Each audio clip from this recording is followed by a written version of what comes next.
మీ తల్లి లక్ష్మీదేవమ్మ గారు 2 సార్లు ఎమ్మెల్యేగా ఉన్నప్పుడు అభివృద్ధి విషయంలో ఎంత పేరు వచ్చిందో కొన్ని విషయాల్లో కూడా ఆరోపణలు కూడా ఎదుర్కొన్నారు. అంటే ఇక నియోజకవర్గ వ్యాప్తంగా కూడా నాటుసారా ఏరులై పారేది సొంతంగా నిర్వహిస్తున్నారు, చీప్ లిక్కర్ షాప్స్, అక్రమ మద్యము వ్యాపారాలు చేయడం అనేటివి కూడా కేవలం మీరే చేయిస్తున్నారనేది కూడా అప్పట్లో పెద్ద ఆరోపణలు.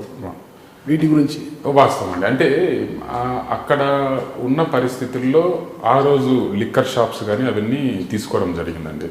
టెండర్స్లోనే గవర్నమెంట్ పెట్టిన పార్టిసిపేషన్ అప్పట్లో మొదట్లో సారా కూడా ఉంది. గవర్నమెంట్ సారా కూడా ఆ రోజుల్లో గవర్నమెంట్ పరంగానే యాక్షన్స్లో తీసుకోవడం జరిగింది. ఎందుకంటే అక్కడ ఇది ఒక ప్రధానమైన వనరు. అంటే మీకు ఇంకా ఎలక్షన్స్లో కానీ లేదా అంటే రాజకీయం కంట్రోల్లో ఉండాలంటే మద్యం వ్యాపారం కంట్రోల్లో ఉండాలనే ఒక బలంగా నమ్ముతారు రాజకీయ నాయకులు. ఆ రోజుల్లో ఆ కాలంలో నమ్మేవాళ్ళు.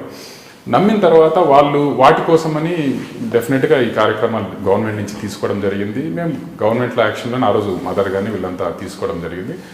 తీసుకున్న సందర్భంలో ఆరోపణలు సహజంగానే ఉంటాయి. ఎందుకంటే ప్రత్యర్థులకు దక్కకుండా మేము తీసుకోవడం, దానివల్ల గొడవలు జరగడం జరిగింది. ఆ రోజు కల్చర్ల ఫ్యామిలీకి కానీ మాకు కానీ ఈ షాప్స్ కోసం గొడవలు కూడా జరగడం. ఎందుకంటే షాప్స్ ఉంటే రాజకీయంగా ఆధిపత్యం ఉంటుంది, లేదా అవతల వ్యక్తులు చేతుల్లో పోతే ఎక్కువ అక్రమాలు జరిగే అవకాశం ఉంటుంది అనేది ఇంట్లో ఆ రోజుల్లో తీసుకోవడం జరిగిందని వాస్తవం.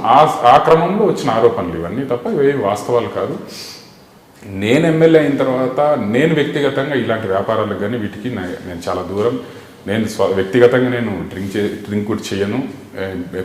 అంతా పెరిగింది సిటీలో కానీ సోషల్ కల్చర్లో పెరిగినా కూడా ఇవాళకు నేను డ్రింక్ చేయను.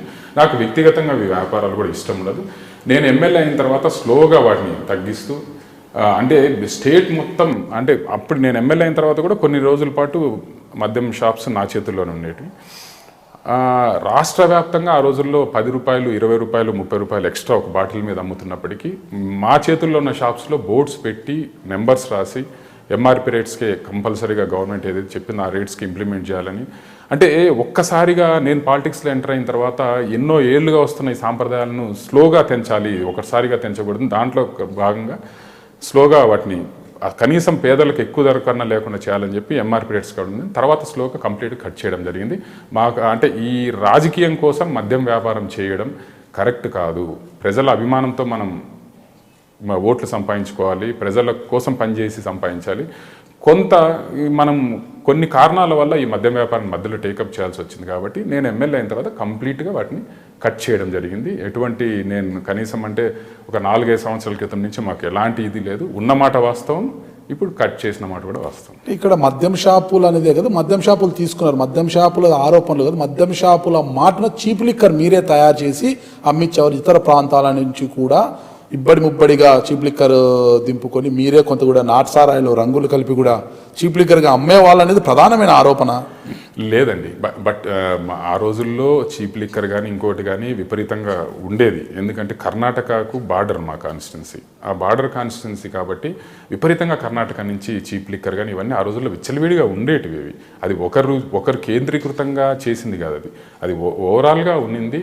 దాంట్లో భాగంగా చాలామంది అంటే కార్యకర్తలు ఎవరన్నా నమ్ముకున్న వాళ్ళు కానీ లేదంటే మా పేరు చెప్పుకొని కానీ చేసి ఉండొచ్చు. డెఫినెట్గా మన కిందున్న మనుషులు కొన్ని తప్పులు చేస్తుంటారు, దాన్ని సహజంగా కాదనలేం. అటువంటి చేసినప్పుడు అవి ఖచ్చితంగా మన మీదకే వస్తాయి తప్ప మేమైతే డైరెక్ట్గా ఇన్వాల్వ్ ఎక్కడ కాలేదు. అందుకే నేను వచ్చిన తర్వాత అసలు ఈ ఆరోపణలకు కూడా మనం ఎందుకు స్కోప్ ఇవ్వాలి, అసలు మనకి ఎందుకు ఈ వ్యాపారం, ఇవన్నీ అవసరం లేదు, వీటిని కట్ చేయాలి. మనం కొత్త తరంగా మనం రాజకీయాల్లోకి వచ్చినప్పుడు ఆ ఫ్రెష్ లుక్తో వెళ్ళాలి, ఫ్రెష్గా ఉండాలి, డిఫరెంట్గా వ్యవహరించాలన్న ఉద్దేశంతో నేను అన్నీ కట్ చేయడం జరిగింది. నాకు చాలా రెసిస్టెన్స్ వచ్చింది యాక్చువల్గా మా అనుచర వర్గం నుంచి. ఈ రోజుకి కూడా అంటారు మనకు లిక్కర్ షాప్స్ లేకపోతే ఎలా ఎలక్షన్స్ మేనేజ్ చేయడము, ఎలా ఎలక్షన్స్లో మా మద్యం పంపిణీ చేయడం అని. ఏవి అవసరం లేదు, ప్రజల్లో అభిమానిస్తే ఓట్లు వేస్తారు, అభిమానించకపోతే ఓట్లేరు, అంత తప్ప అని ఖచ్చితంగా మీరు ఎంక్వైరీ చేసుకోవచ్చు. వాళ్ళన్నీ నేను ఖచ్చితంగా అన్నీ మొత్తం కట్ చేసేసాను. 2009 ఎన్నికల్లో రాష్ట్ర వ్యాప్తంగా వైఎస్ రాజశేఖర రెడ్డి హవా కొనసాగింది. అయితే తంబళ్లపల్లెలో మాత్రము మీకు అనుకూలంగా ఫలితాలు వచ్చాయి. అంటే ఆ రోజు అంటే అది మీ వర్గం యొక్క ఫలితం అంటారా, లేక ఆ కాన్స్టిట్యూషన్లో ఉన్న ప్రభావం అంటారా? అంటే ఆ రోజు చాలా కమిట్మెంట్గా పనిచేశారండి క్యాడర్ నా కోసం. నేను ఈ రోజు కూడా మర్చిపోలేను. ఎందుకంటే వాళ్ళు చేసిన ఆ వర్క్తోనే నేను ఈరోజు ఆ రోజు ఎమ్మెల్యే కాగలిగాను 2009లో. ఎంత కమిట్మెంట్గా పనిచేశారంటే మావాడు వచ్చాడు, ఇతను ఎట్లయినా గెలిపించుకోవాలని, పాపం డబ్బులు లేకపోయినా